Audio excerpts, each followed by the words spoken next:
இறை இயேசுவில் பிரியமுள்ள மாதா தொலைக்காட்சியின் அனைத்து நிகழ்ச்சிகளையும் ஆவலோடு பார்த்து கொண்டிருக்கிற அன்பு நேயர்கள் அனைவருக்கும் இனிய இரவு வணக்கம். இந்த நாள் முழுவதும் இறைவனின் உடனிருப்பை நீங்கள் உணர்ந்து வாழ்ந்திருப்பீர்கள் என்று நம்புகிறேன். இன்றும் ஓர் அருமையான சிந்தனையை தான் நான் உங்களோடு பகிர்ந்து கொள்ள ஆசைப்படுகிறேன். கடவுளால் படைக்கப்பட்ட நாம் ஒவ்வொருவரும் நமக்கு கொடுக்கப்பட்ட வாழ்க்கையை மகிழ்ச்சியாக வாழ வேண்டும் என்று விரும்புகிறோம். வாழ்க்கையை மகிழ்ச்சியாக வாழ்வதே ஒரு கலைதான். வாழ்வது ஒரு முறை வாழ்த்தட்டும் தலைமுறை என்ற சிந்தனையோடு வாழ்க்கையின் அர்த்தம் என்கிற தேடலில் ஈடுபட்டு முழுமையாக வாழ வேண்டும். நாம் மட்டும் நன்றாக வாழ்ந்தால் போதுமா? இந்த சமுதாயமும் நன்றாக இருக்க வேண்டும் அல்லவா? அதை பற்றிய அக்கறை நமக்கும் இருக்க வேண்டும் தானே? பெரும்பாலும் நமது வாழ்க்கையை நன்றாக வாழ்வதும் நமது பிரச்சனைகளை தீர்ப்பதுமே பெரும்பாடாக இருக்கிறது. இதில் சமுதாய பிரச்சனையை நாம் எப்படி தீர்க்க முடியும் என்ற கேள்வி நம்மில் பலரிடத்தில் எழுவதுண்டு. நமக்காக வாழ்ந்தால் அது சுயநல வாழ்வுதானே? மற்றவர்களுக்காகவும் வாழ்வதில்தானே ஒரு சுகம் இருக்கிறது. எனவே அடுத்தவருக்காக வாழ்ந்து அதில் ஆனந்தம் கொள்ளும் வாழ்வை நமதாக்குவோம். இன்றைய சமுதாய வாழ்க்கை முறையில் சமூக தொடர்பு சாதனங்களின் பாதிப்பு, வரம்பற்ற சுதந்திரம் முதலிய பல்வேறு தேவையற்ற சமூகவியல் நடைமுறைகள் சமூகத்தை பாதிக்கின்றன. இன்றைய உலகில் புதிய கேள்விகள், புதிய சவால்கள், புதிய வாழ்க்கை முறைகளை சமுதாயம் சந்திக்க வேண்டி இருக்கிறது. நாம் தன்னந்தனி மனிதராக வாழ்வது இல்லை. தனிமையிலே எவராலும் வளர்ச்சியடையவும் முடியாது. சவால்கள் நிறைந்திருக்கிற வாழ்க்கையை நாம் துணிச்சலாக எதிர்கொள்ள வேண்டும் என்றால் நல்ல வாழ்க்கை பண்புகளை நம்மில் வளர்த்து கொண்டு சமூக நலனுக்காக போரிட வேண்டும் என்பதை நம் மனதில் பதிப்போம். நல்ல மதிப்பீடுகளால் புடம் போடப்பட்டவர்களாக நாம் உருவாகவும் மற்றவர்களை உருவாக்கவும் வேண்டும். வாழ்வில் நாம் பயணம் செய்வதோ ஒரு முறைதான். ஏதாவது ஒரு மனிதருக்காவது நாம் நல்லது செய்ய வேண்டும், கருணை காட்ட வேண்டும் என்ற எண்ணம் நம்மில் எழ வேண்டும். நாம் ஒரு சமூகத்தில் வாழ்கின்றோம். சமூகத்தில் நாமும் ஒருவராக வாழ்ந்து வருகிற காரணத்தினால் குறிப்பிட்ட வாழ்க்கை மதிப்புகளையும் நல்ல பண்புகளையும் நாம் வளர்த்து கொள்ள வேண்டும். மற்றவர்கள் மதிக்கின்ற வாழ்வின் வெற்றிக்கு இவை தேவை. ஏனென்றால் நமது வாழ்வின் வெற்றி மற்றவர்களுடன் நாம் எத்தகைய உறவு பாராட்டுகின்றோம் என்பதை பொறுத்ததாகவே இருக்கிறது. நல்ல பண்புகளையும் மதிப்புகளையும் கொண்டவர்கள்தான் பிறருடன் எளிதில் பழக முடியும், உறவை ஏற்படுத்தி கொள்ள முடியும். இத்தகைய அறநெறி வாழ்க்கையின் மூல ஆதாரமாக திகழ்பவர் நம் அன்பர் இயேசு. எனவே அவரை பின்பற்றுவோம். மண்ணோடு மண்ணாக மக்கிப் போவதில்லை மானிட வாழ்வு. வாழும் நாட்களில் 4 இடங்களில் 4 மனிதர்களை 4 விதங்களில் முன்னேற்றம் கண்டிடச் செய்வோம். சிறந்த மனிதர்களாக வாழ்வோம். பிறப்புக்கும் இறப்புக்கும் இடைப்பட்ட காலங்களில் சமுதாயத்திற்கு வாழ்வியல் முறைகளை கற்றுக் கொடுப்போம். இதயங்களில் லட்சியங்கள் இருக்கும் போதே எழுமின் செய்திடல் வேண்டும். அப்போதுதான் சமுதாயம் முன்னேற்றம் காண முடியும் என்பதை உணர்ந்து கொள்வோம். மனிதன் ஒருவன் காட்டுப்பக்கமாக சென்று கொண்டிருந்தான். அப்போது நல்ல பசியோடு இருந்த ஒரு சிங்கம் அவனை துரத்தியது. ஓடி வந்த மனிதன் அங்கிருந்த மரம் ஒன்றின் மீதேறினான். மரத்தில் இருந்த குரங்கு அவனை பற்றி பிடித்து மரத்தின் மீது ஏறி வர அவனுக்கு உதவி செய்தது. பின்னர் அது அவனிடம், பயப்படாதே, சிங்கத்திற்கு மரமேறத் தெரியாது, நீ தைரியமாக இரு, சிங்கம் போன பின் நான் உனக்கு சொல்கிறேன், நீ இறங்கிச் சென்று விடு என்று ஆறுதல் அளித்தது. ஆனால் சற்று நேரத்தில் குரங்கு உறங்கிவிட்டது. கீழே இருந்த சிங்கம், நீ குரங்கை கீழே தள்ளிவிடு, நான் அதனை அடித்து உண்டு என் பசியை தீர்த்து கொள்கிறேன், நீயும் தப்பித்து கொள்ளலாம் என்றது. மனிதனும் உடனே தனக்கு உதவிய குரங்கின் நற்குணத்தை மறந்து உறங்கிக் கொண்டிருந்த குரங்கை கீழே தள்ளிவிட்டான். குரங்கு விழித்து பார்த்தது. சிங்கம் சிரித்து கொண்டே, பார்த்தாயா மனிதனின் குணத்தை? அவனுக்கு அடைக்கலம் அளித்து ஆறுதல் கூறிய உன்னையே தள்ளிவிட்டு விட்டான். அவனுக்கு தான் மட்டும் பிழைத்தால் போதும், மற்றவர்கள் குறித்த அக்கறை இல்லை. நான் உன்னை உண்ண மாட்டேன். நீ மரத்தின் மீதேறி அந்த மனிதனை கீழே தள்ளிவிடு. நான் அவனை அடித்து சாப்பிட்டு என் பசியை தீர்த்து கொள்கிறேன் என்றது. மரத்தின் மீதேறிய குரங்கு கம்பீரமாக, நான் இவனை கீழே தள்ளிவிட மாட்டேன். இவனை பற்றி பிடித்து தாங்கி காப்பாற்றிய கரங்களால் கீழே தள்ளி சாகடிக்க நான் ஒன்றும் மனிதன் அல்ல, இப்படிப்பட்ட இழிவான செயலை செய்வதற்கு என்றது. ஐந்தறிவு படைத்த உயிர்களுக்கு உள்ள இரக்க குணம் மனிதர்களுக்கு இருப்பதில்லை என்பதையே இந்த கதை நமக்கு சுட்டி காட்டுகிறது. அத்தகைய நபர்களாக நாம் இல்லாமல் அன்பு, இரக்கம், பரிவு கொண்டவர்களாக நமது வாழ்வை அமைத்துக் கொள்வோம். இன்றைய தினத்தை எடுத்துக்கொள்வோம். இந்த நாள் முழுவதும் நாம் மற்றவர்களின் மேல் அக்கறை கொண்டு வாழ்ந்தோமா என்று யோசித்து பார்ப்போம்.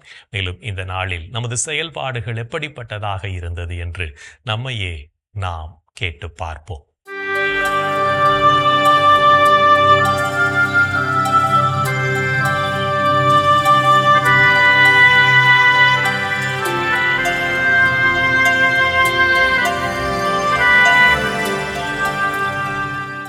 இன்று நீங்கள் உங்கள் மனம் போன போக்கில் வாழ்ந்தீர்களா? உன் நாட்டங்களுக்கும் வலிமைக்கும் அடிமையாகாதே, உன் உள்ளத்து விருப்பங்களை பின்பற்றாதே. என்று நீங்கள் தேவையில் இருப்போருக்கு தர்மம் செய்தீர்களா? கட்டளையை முன்னிட்டு ஏழைகளுக்கு உதவி செய், தேவையின் பொழுது அவர்களை வெறுங்கையராய் திருப்பி அனுப்பாதே. என்று நீங்கள் இறை வார்த்தைக்கு செவிமடுத்து அதன்படி வாழ்ந்தீர்களா?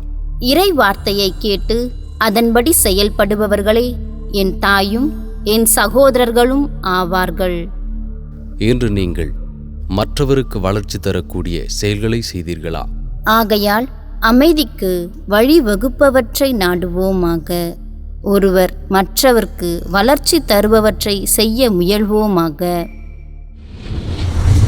இன்று நாம் இறைவனுக்கு ஏற்புடைய செயல்களை செய்திருந்தாலும் சமயங்களில் இறைவனுக்கு எதிராகவும் செயல்பட்டு பாவத்தில் விழுந்திருப்போம். அத்தகைய தருணங்களுக்காக மனம் வருந்தி மன்னிப்பு கேட்டு மனத்துயர் மன்றாட்டை செபிப்போம்.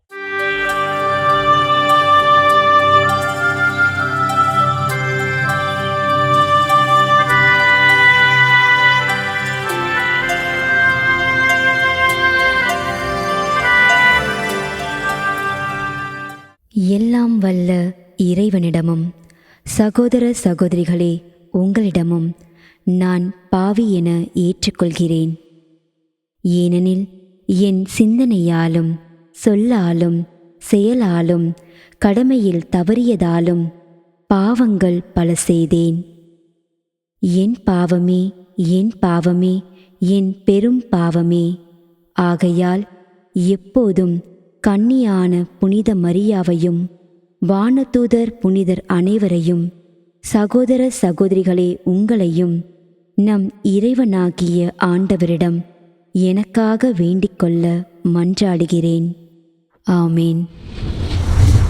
மனத்துயர் மன்றாட்டை செபித்ததன் வழியாக இறைவனிடமிருந்து மன்னிப்பை பெற்றிருப்போம் என்ற நம்பிக்கையோடு இறை வேண்டலில் இணைவோம்.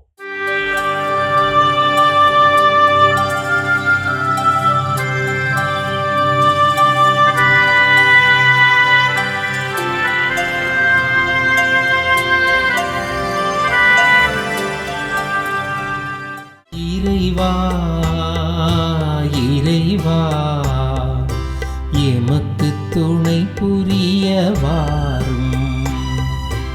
ஆண்டவரே எமக்கு துணை புரிய விரைந்து வாரும். தந்தைக்கும் மகனுக்கும் தூய ஆவியாருக்கும் மாட்சி உண்டாவதாக. தொடக்கத்தில் இருந்தது போல் இப்பொழுதும் எப்பொழுதும் என்றென்றும் இருப்பதாக.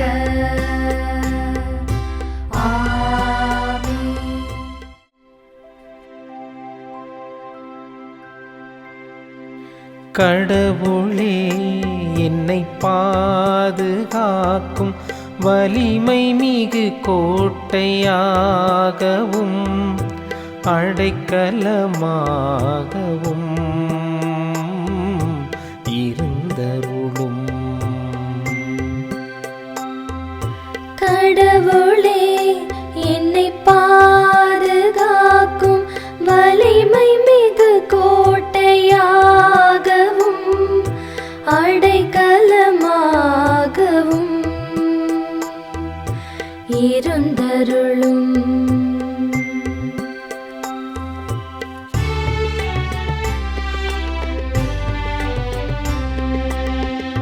ஆண்டவரே உம்மிடம் நான் அடைக்கலம் புகுந்துள்ளேன். ஒருபோதும் நான் வெட்கமடைய விடாதேயும். உமது நீதிக்கேற்ப என்னை விடுவித்தருளும். உமது செவிகளை என் பால் திருப்பியருளும். விரைவில் என்னை மீட்டருளும். எனக்கு அடைக்கலம் தரும் கற்பாறையாயிரும்.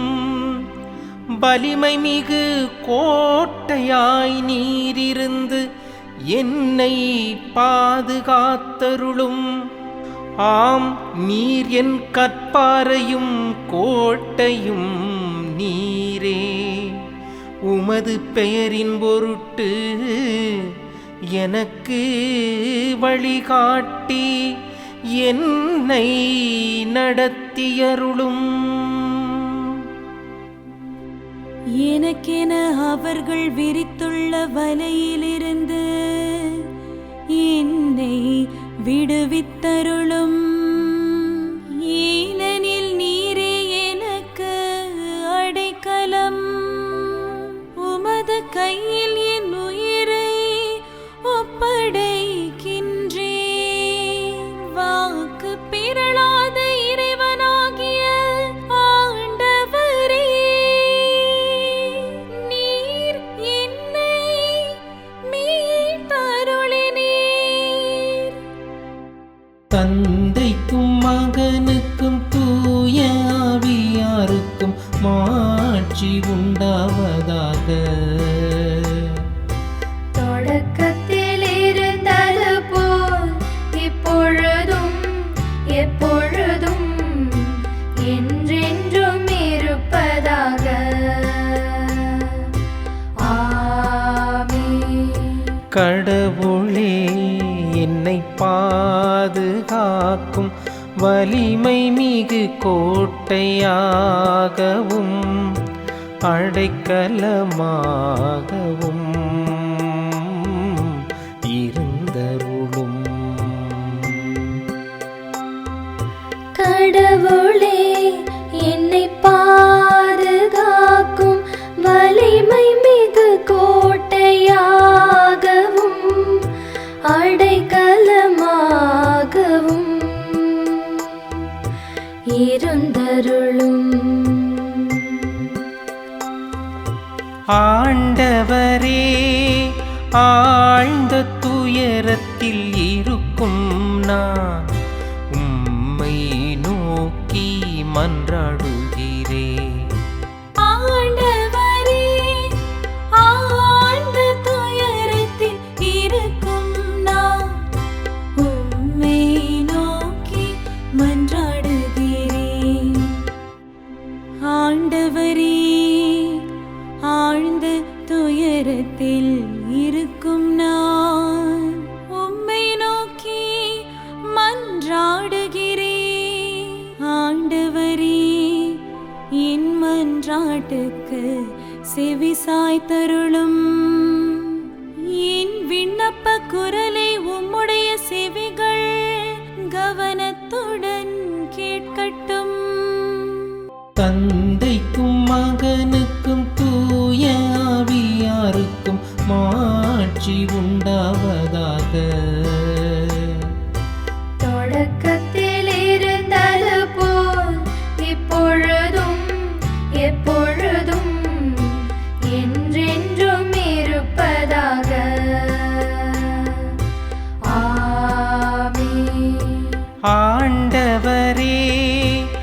ஆழ்ந்த துயரத்தில் இருக்கும் நான் உம்மை நோக்கி மன்றாடுகிறேன்.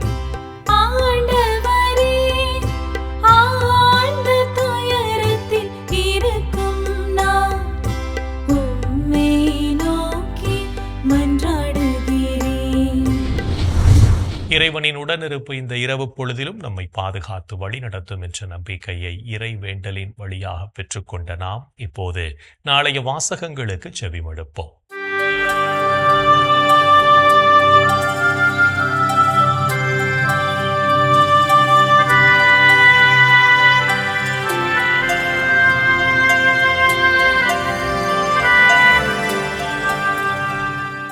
நாளைய திருப்பலி வாசகங்கள். முதல் வாசகம் இறைவாக்கினர் ஆகாய் நூலிலிருந்து வாசகம். அதிகாரம் 1, இறை வார்த்தைகள் 1 முதல் 8 முடிய. பதிலுரை பாடல்.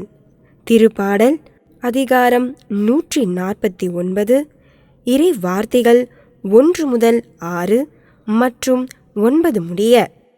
லூக்கா எழுதிய தூய நற்செய்தியிலிருந்து வாசகம். அதிகாரம் 9, இறை வார்த்தைகள் 7 முதல் 9 முடிய. அக்காலத்தில் நிகழ்ந்தவற்றையெல்லாம் குறுநில மன்னன் ஏரோது கேள்வியுற்று மனம் குழம்பினான். ஏனெனில் சிலர் இறந்த யோவான் உயிருடன் எழுப்பப்பட்டார் என்றனர். வேறு சிலர் எலியா தோன்றியிருக்கிறார் என்றனர். மற்றும் சிலர் முற்காலத்து இறைவாக்கினருள் ஒருவர் உயிர்த்தெழுந்துள்ளார் என்றனர். ஏரோது, யோவானின் தலையை நான் வெட்ட செய்தேனே, இவர் யாரோ? இவரைப் பற்றி இவ்வாறெல்லாம் கேள்விப்படுகிறேனே என்று சொல்லி இயேசுவை காண வாய்ப்பு தேடிக் கொண்டிருந்தான். ஆண்டவரின் அருள்வாக்கு. கிறிஸ்துவே உமக்கு புகழ். நாம் ஆண்டவர் மேல் முழுமையான நம்பிக்கை கொண்டு வாழவும் அவரோடு நாளும் இணைந்து பயணிக்கவும் அழைப்பு விடுக்கும் இயேசுவின் குரலுக்கு செவிமடுத்து வாழ்வோம் என்ற சிந்தனையோடு சிமியோன் பாடலில் இணைவோம்.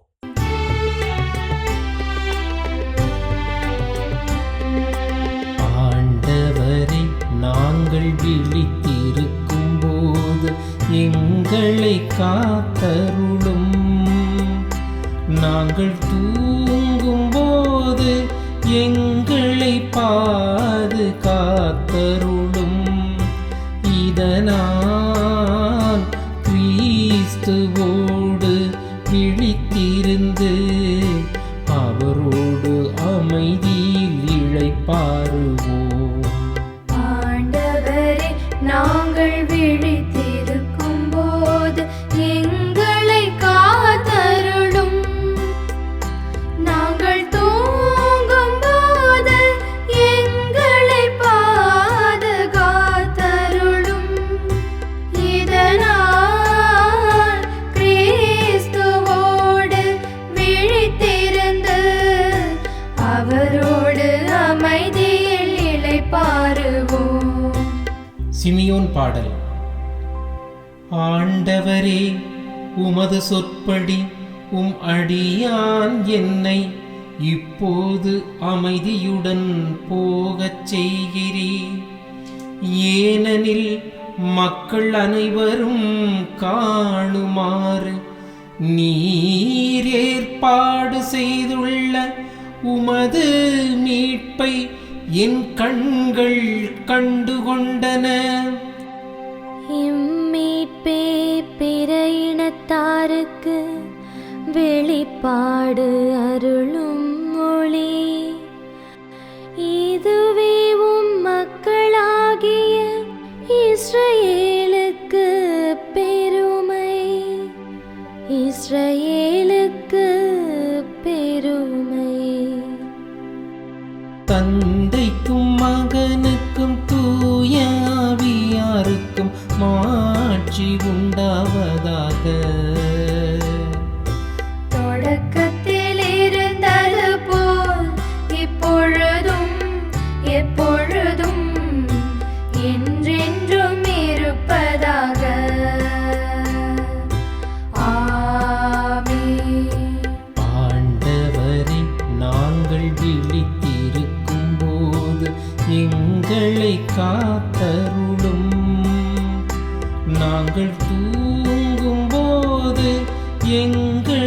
பாதுகாத்தருளும்.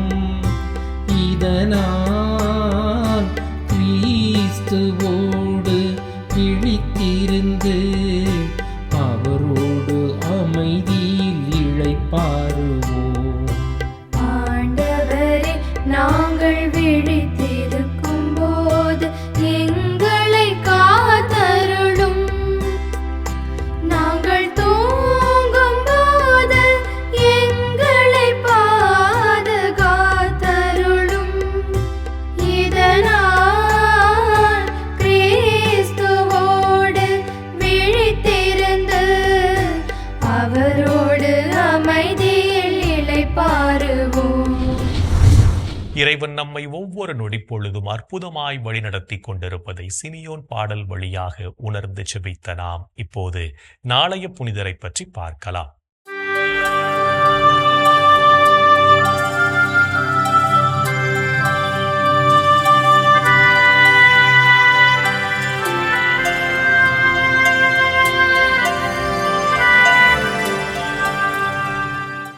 செப்டம்பர் 25 புனித சியோல்ஃப்ரீத். கிபி 642 ஆண்டு பிறந்த சியோல்ஃப்ரீத் இறைபக்தியிலும் கல்வியிலும் சிறந்து விளங்கினார். இவரது உடன் பிறந்த சகோதரரான சினிஃப்ரீத்தினை முன்மாதிரியாக கொண்டு துறவு மடத்தில் சேர்ந்த சியோல்ஃப்ரீத் துறவு மடத்தில் 4 ஆண்டுகள் தன்னை தயாரித்தார். துறவற விதிமுறைகளை சரிவர கடைபிடித்து வாழ்ந்த சியோல்ஃப்ரீத் புனித வில்ஃப்ரிட் வழிநடத்திய ஆசீர்வாதப்பர் துறவு மடத்தில் சேர்ந்து நவத்துறவிகளை வழிநடத்தினார். தாழ்ச்சி, இறைபக்தி மற்றும் மனிதநேயத்தோடு வாழ்ந்து ஆண்டவரின் பணிகளைச் செய்த சியோல்ஃப்ரீத் தன் 27வது வயதில் ஆயராக அருட்பொழிவு பெற்றார். நார்த்தம்பிரியாவில் புனித பெனடிக்ட் பிஸ்கோ நிறுவியிருந்த 2 மடங்களுக்கு தலைவரான சியோல்ஃப்ரீத் துறவிகள் ஆண்டவரின் பணிகளை அர்ப்பணிப்போடு செய்வதற்கு ஊக்குவித்தார். நார்த்தம்பிரியாவில் பிளேக் நோய் பரவிய போது மக்களுக்கு மருத்துவம் செய்து ஆறுதல் அளித்த ஆயர் சியோல்ஃப்ரீத் நோயினால் இறந்த மக்களை நல்லடக்கம் செய்து அவர்களுக்காக ஜெபித்தார். புனித ஜெரோம் மொழிபெயர்த்த உல்காத்தா எனப்படும் மறைநூலின் பிரதியினை திருத்தந்தை 1ஆம் கிரகோரியாருக்கு தருவதற்கு ரோமைக்குச் சென்ற ஆயர் சியோல்ஃப்ரீத் போகும் வழியில் கிபி 716 ஆண்டு செப்டம்பர் 29 நாள் விண்ணகமடைந்தார். எளிய மக்களுக்கு ஆண்டவரின் நற்செய்தியினை அறிவித்து அவர்கள் துன்பப்படுகிற போது ஆறுதல் அளித்த ஆயர் சியோல்ஃப்ரீத்தினை திரு அவை புனிதராக உயர்த்தியது. புனித சியோல்ஃப்ரீத் திருவிழாவினை கொண்டாடுகின்ற நாம் மருத்துவத் துறையினால் குணப்படுத்த முடியாத நோயினால் துன்புறுவோருக்காகவும் அவர்களின் உடலினை ஆண்டவர் தொட்டு குணப்படுத்தும்படியாகவும் ஜெபிப்போம். புனிதர்கள் ஒவ்வொருவரும் தங்கள் வாழ்க்கையின் மூலம் இறைவனுக்கு சான்று பகர்ந்து வாழ்ந்தவர்கள் என்பதை உணர்ந்தவர்களாய் நாமும் அவர்கள் வழியில் வாழ்ந்து இறை வழியில் பயணிப்போம் என்ற நம்பிக்கையோடு நாளைய தினம் குறைந்தது 30 நிமிடமாவது ஆண்டவரின் பாதத்தில் அமர்ந்து ஜெபிப்போம். என் அன்பு சகோதரனே, சகோதரியே, கடவுள் எவ்வளவு மாட்சியாக இன்றைக்கு நம்மை உயர்த்தி இருக்கிறார். நாம் எதிர்பார்ப்பதற்கு மேலாகவே அருள் வளங்களால் நம்மை நிரப்பி இருக்கிறார். நமது வாழ்க்கையை அன்பாலும் ஆசீர்வாதத்தாலும் ஒவ்வொரு நாளும் அவர் நம்மை வழிநடத்தி கொண்டிருக்கின்ற கிருபைக்காய் அவரை நாம் போற்றி புகழ்வோம். என் அன்பு சகோதரி சகோதரியே, இன்றைய தினத்திலே நமது தாய் நாட்டுக்காக நாம் ஜெபிப்போம். ஆண்டவரே, இதோ இந்த அற்புதமான நாட்டை நீர் எங்களுக்கு கொடையாய் கொடுத்த கிருபைக்காய் நன்றி சொல்கிறோம். இஸ்ராயல் மக்களுக்கு நீர் ஆசீர்வதிக்கப்பட்ட தேசமாக கானான் நாட்டை நீர் கொடுத்து அவளை நீர் ஆசீர்வதித்தது போல இந்த அற்புதமான நாட்டை, பலவிதமான மொழிகள், பலவிதமான மதங்கள், பலவிதமான இனங்கள் கொண்ட இந்த நாட்டை நீர் எங்களுக்கு ஆசீர்வாதமாக கொடுத்த கிருபைக்காய் நன்றி சொல்கிறோம். வேற்றுமையில் ஒற்றுமை என்று சொல்கிறார்களே, ஆம் ஆண்டவரே, இந்த அற்புதமான வண்ணங்கள் நிறைந்த எம் தாய் நாட்டை நீர் நிறைவாக ஆசீர்வதியும். நல்ல தலைவர்களையும் நல்ல மக்களையும் சமூக அக்கறை கொண்ட ஒவ்வொரு பிரஜையும் நீர் உருவாக்கி தரும்படியாய் கேட்கிறோம். ஆண்டவரே, என் தாய் நாட்டிற்காக நான் என்ன செய்து கொண்டிருக்கிறேன் என்று எண்ணி பார்த்து நாட்டின் மீது பற்றும் அக்கறையும் கொண்ட நல்ல குடிமகனாக எங்களை மாற்றியருளும். எங்கள் நாட்டை நீர் ஒவ்வொரு நாளும் வழி நடத்தி அருளாலும் ஆற்றலாலும் வல்லமையாலும் எங்கள் நாட்டை நிரப்ப வேண்டும் என்று உம்மை கெஞ்சி கேட்கிறோம். எங்கள் அன்பு தாயே, ஆரோக்கிய அன்னையே, எங்களது தாய் நாட்டுக்காக பரிந்து பேசுங்களம்மா. இந்த ஜெபங்களெல்லாம் எங்கள் ஆண்டவராகிய இயேசுவே ஒரு வல்லமையான திருநாமத்தின் வழியாக உம்மை கெஞ்சி மன்றாடுகிறோம். ஆமென். என்றும் வாழும் உயிருள்ள இறைவன் தந்தை, மகன், தூய ஆவியார் நாம் அனைவரையும் நிறைவாக ஆசீர்வதிப்பாராக. ஆமென். இந்த ஜெபத்தின் வழியாக இறை அன்பிலும் அரவணைப்பிலும் நாம் நலமோடு வாழ்ந்து கொண்டிருக்கிறோம் என்பதை உணர்ந்திருப்போம். இறை ஆற்றலும் வல்லமையும் என்றும் நம்மில் தங்கும். அன்னை மரியாவும் நமக்கு உதவிகள் செய்வார் என்ற நம்பிக்கையோடு அவரின் துணை வேண்டி இந்த நிகழ்வை நிறைவு செய்யலாம். Good night.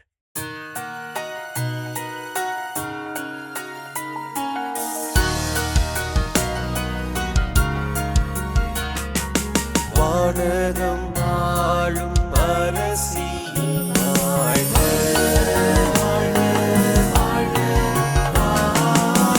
வானவர் அனைவரின் தலைவியே வாழ்க,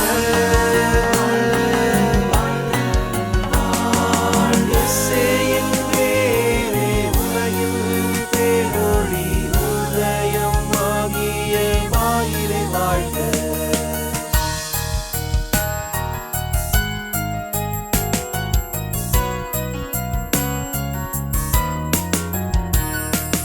மாட்சி மிகுந்த கண்ணியே மகிழ்க, மகிழ்க, ஆட்சி தகைமையின் தாயே மகிழ்க, மகிழ்க, எழில் மிகு நாயகி இயேசுவை வேண்டி பொழிந்திடும் மருளை விடை பெறும்